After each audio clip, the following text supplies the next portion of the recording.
one like kind of in a trailer, and you're just saying, hey, if we had this amount of people, like, do you know what I mean? Like, what's Yeah, this has been the worst for a couple of years.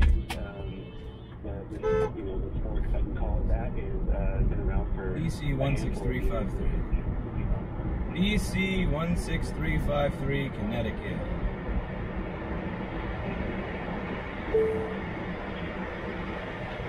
That's why we have dash cam, baby!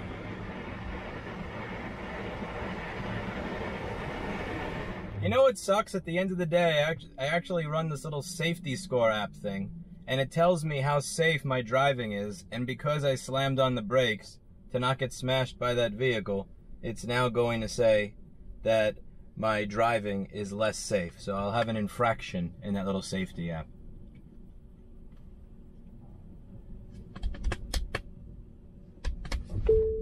I always kind of laugh when people tell me that I shouldn't, you know, why, when are you going to grow up and drive a car? Like, why don't you grow up and drive a car instead of riding an e-bike around New York City? Because riding a car in New York City is A, really aggravating, but more importantly, you're going to destroy it. You know, like, it does. Every other car that you see here, like, the corners are kind of knocked up and bent up and screwed up on it in some weird way. They're scratched, destroyed, banged up. And the reason is because this, like, there's this concept where it's like, I don't care if I have a 50% chance of destroying my vehicle on this turn.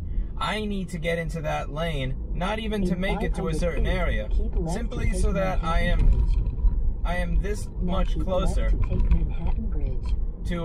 so that I save 3 seconds on my commute. And it's so sad because you're trying to do it to get before a red light anyway. Anyway, I'm glad I got that little clip of road rage out.